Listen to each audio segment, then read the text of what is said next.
अगर आप भी लेना चाहते हैं देश दुनिया की तमाम जानकारी तो आज ही सब्सक्राइब करें हमारे चैनल को। साथ ही नीचे दिए बेल आइकन को जरूर दबाएं ताकि हर अपडेट आप तक पहुंच सके। नमस्कार, प्रभा साक्षी देख रहे हैं आप। आपके साथ मैं हूं अंकित सिंह। साल 2020 खत्म होने वाला है। कोरोना महामारी ने भले ही देश की रफ्तार को कम कर दिया, लेकिन राजनीतिक गतिविधियां यहां लगातार चलती रही। देश इस साल कई राजनीतिक घटनाक्रमों का गवाह बना है। आज अपने कार्यक्रम में आपको बताएंगे कि आखिर इस साल कौन कौन सी बड़ी राजनीतिक गतिविधियां देश में संपन्न हुई। देखिए, बिहार विधानसभा चुनाव। इस साल के बड़े राजनीतिक घटनाक्रमों में बिहार विधानसभा चुनाव प्रमुख है।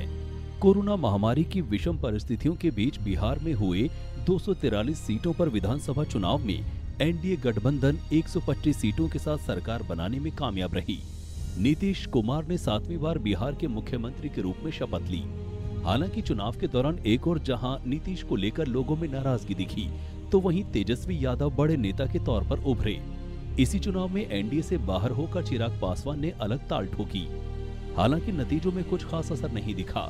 इस चुनाव में आरजेडी और भाजपा जहां ज्यादा सीटें हासिल करने में कामयाब रही, तो वहीं नीतीश कुमार की पार्टी जदयू को काफी नुकसान हुआ। दिल्ली विधानसभा चुनाव। 2020 के फरवरी महीने में दिल्ली में विधानसभा चुनाव संपन्न हुए। ये चुनाव ऐसे समय में हुआ जब दिल्ली का शाहीन बाग सीएए के खिलाफ हो रहे विरोध प्रदर्शन का केंद्र बन गया था। इस चुनाव से भाजपा को काफी उम्मीदें थी कि वो शायद इस बार अरविंद केजरीवाल की पार्टी आम आदमी पार्टी को हरा सके। चुनाव प्रचार में दोनों ही दलों के बीच जबरदस्त टक्कर देखने को मिली। इस चुनाव में जहां 62 सीटों के साथ अरविंद केजरीवाल ने एक बार फिर से जोरदार तरीके से सत्ता में वापसी की, तो वहीं भाजपा मेहनत के बावजूद सिर्फ और सिर्फ 8 सीटों पर ही जीत हासिल कर सकी। इस बार के भी विधानसभा चुनाव में कांग्रेस अपना खाता नहीं खोल सकी। ममता बनाम केंद्र भाजपा। अगले साल पश्चिम बंगाल में होने वाले विधानसभा चुनाव के मद्देनजर इस साल भाजपा और तृणमूल कांग्रेस के बीच कांटे की टक्कर रही। ऐसे कई बार मौके आए जब दोनों ही दलों के कार्यकर्ताओं के बीच पश्चिम बंगाल में भिड़ंत देखी गई। इसके अलावा ममता बनर्जी लगातार केंद्र पर पश्चिम बंगाल में दखल देने का आरोप लगाती रही। ममता के गढ़ में भाजपा के बड़े नेताओं का दौरा इस साल लगातार जारी रहा। वहीं ममता भी भाजपा के खिलाफ दूसरे दलों को एकत्र करने में जुटी रही। पश्चिम बंगाल में तृणमूल कांग्रेस में भी काफी उठापटक देखने को मिली। कई कद्दावर नेताओं ने पार्टी का दामन छोड़ भाजपा के साथ जाने का फैसला किया। भाजपा ने लगातार ममता सरकार और कानून व्यवस्था को लेकर सवाल उठाए। दोनों ही दलों के बीच कड़वाहट इतनी बढ़ गई कि लॉकडाउन और कोरोना वायरस को लेकर प्रधानमंत्री नरेंद्र मोदी द्वारा बुलाई गई कई बैठक में भी ममता शामिल नहीं हुई। इस साल राज्यपाल के साथ ममता की तनातनी भी चर्चा में रही। मध्य प्रदेश में कांग्रेस सरकार का पतन। साल के सबसे बड़े राजनीतिक घटनाक्रम की बात करें तो वो मध्य प्रदेश में सत्ता परिवर्तन है। दरअसल कांग्रेस से बगावत करने के बाद ज्योतिरादित्य सिंधिया के 22 समर्थक विधायक कमलनाथ सरकार से अपना समर्थन वापस ले लिया, जिसके बाद सरकार चली गई। राजनीतिक सरगर्मियों के बीच कभी कांग्रेस के कद्दावर नेता रहे ज्योतिरादित्य सिंधिया भाजपा में शामिल हो गए। उनके साथ उनके समर्थक विधायकों ने भी भाजपा का दामन थाम लिया। बाद में भाजपा की ओर से सरकार बनाने की कवायद तेज हुई।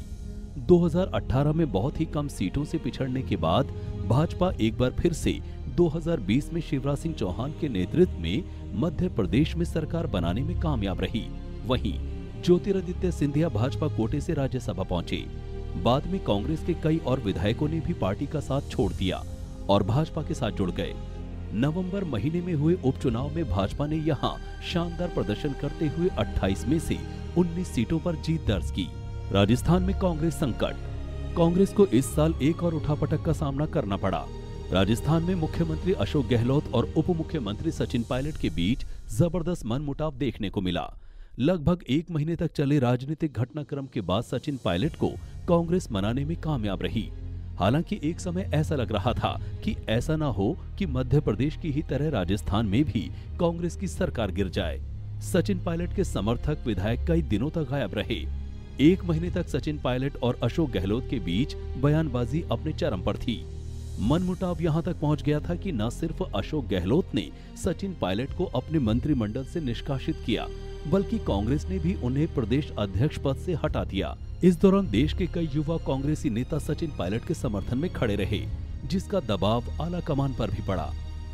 कांग्रेस के केंद्रीय टीम में संकट। नेतृत्व संकट से जूझ रही कांग्रेस के लिए ये साल किसी बुरे दौर से कम नहीं था। जहां मध्य प्रदेश में सरकार चली गई तो वहीं राजस्थान के राजनीतिक संकट ने पार्टी को कमजोर कर दिया। इतना ही नहीं, देश के कई हिस्सों में हुए उपचुनाव में भी पार्टी कुछ खास प्रदर्शन नहीं कर सकी। इसके अलावा दिल्ली और बिहार विधानसभा चुनाव में पार्टी का प्रदर्शन खराब रहा। कांग्रेस की वर्तमान स्थिति को लेकर ही पार्टी के 23 नेताओं ने आला कमान के खिलाफ सार्वजनिक तौर पर अपनी नाराजगी जताई। इन नेताओं में कपिल सिब्बल, गुलाम नबी आजाद, अनंत शर्मा, शशि थरूर, जयराम रमेश जैसे बड़े नेता शामिल थे। ये नेता पार्टी में सक्रियता चाहते हैं, पार्टी अध्यक्ष को लेकर चुनाव चाहते हैं, पार्टी एक बार फिर से मजबूती से खड़ी हो सके, इसकी लगातार मांग कर रहे हैं। आपको बता दें कि लोकसभा चुनाव में मिली हार की जिम्मेदारी लेते हुए राहुल गांधी ने पार्टी अध्यक्ष पद से इस्तीफा दे दिया था। इसके बाद वर्तमान समय में सोनिया गांधी कांग्रेस की अंतरिम अध्यक्ष बनी हुई हैं। भाजपा शिरोमणि अकाली दल का गठबंधन से अलग होना। इस साल लगभग 22 साल तक चली भाजपा और अकाली दल की दोस्ती टूट गई। दरअसल कृषि कानूनों के विरोध में अकाली दल की ओर से मोदी मंत्रिमंडल में शामिल हरसिमरत कौर बादल ने 17 सितंबर 2020 को अपना इस्तीफा दे दिया। हालांकि तब अकाली दल की ओर से कहा गया कि एनडीए को उसका समर्थन जारी रहेगा, लेकिन बाद में अकाली दल के अध्यक्ष सुखबीर सिंह बादल ने साफ तौर पर एनडीए से अलग होने का ऐलान कर दिया। इतना ही नहीं, सुखबीर बादल जुबानी तौर पर भी भाजपा पर बरसते रहे। भाजपा में दोनों ही दलों का रिश्ता काफी पुराना है। 1992 तक अकाली दल और भाजपा वहां अकेले चुनाव लड़ते थे, लेकिन चुनाव के बाद साथ आ जाते थे।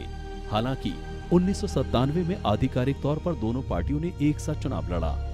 दोनों दलों के बीच रिश्ते इतने मजबूत थे कि मोदी और अमित शाह के युग में भी भाजपा ने पंजाब में अपने आप को इतना मजबूत नहीं किया जितना उसने बाकी राज्यों पर ध्यान दिया। जम्मू कश्मीर में डीडीसी चुनाव होना। इस साल की प्रमुख राजनीतिक घटनाओं में जम्मू कश्मीर में डीडीसी का चुनाव होना भी है। दरअसल 370 हटने के बाद ये पहला मौका है जब वहां लोकतांत्रिक प्रक्रिया बहाल हुई है। इस चुनाव में वहां की आम जनता ने बढ़ चढ़कर भाग लिया और वोटिंग प्रतिशत 51 से भी ज्यादा रही।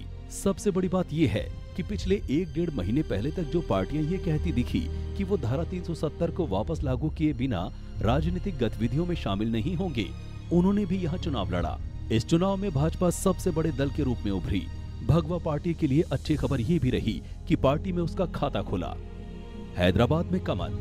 हिंदी बेल्ट की पार्टी कहे जाने वाली भाजपा अब दक्षिण भारत में भी अपना कमाल दिखाने लगी है।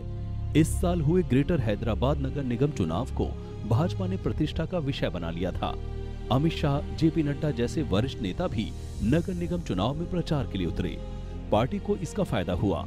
भाजपा 150 में से 49 सीटों के साथ दूसरे नंबर पर रही। वहीं सत्ताधारी टीआरएस सिर्फ 56 सीटें ही जीत सकी, जबकि ओवैसी की पार्टी सिर्फ और सिर्फ 44 सीटों पर ही सिमट गई। कांग्रेस 2 सीटें ही हासिल कर सकी। खास बात यह है कि 2016 के निकाय चुनाव में भाजपा को 4 सीटें ही मिली थी, लेकिन 2020 के चुनाव में उसने इसमें काफी इजाफा कर लिया। राम मंदिर निर्माण की नींव पड़ना। अगर आप भाजपा की राजनीतिक एजेंडों को देखो तो उसमें राम मंदिर प्रमुख रहा है।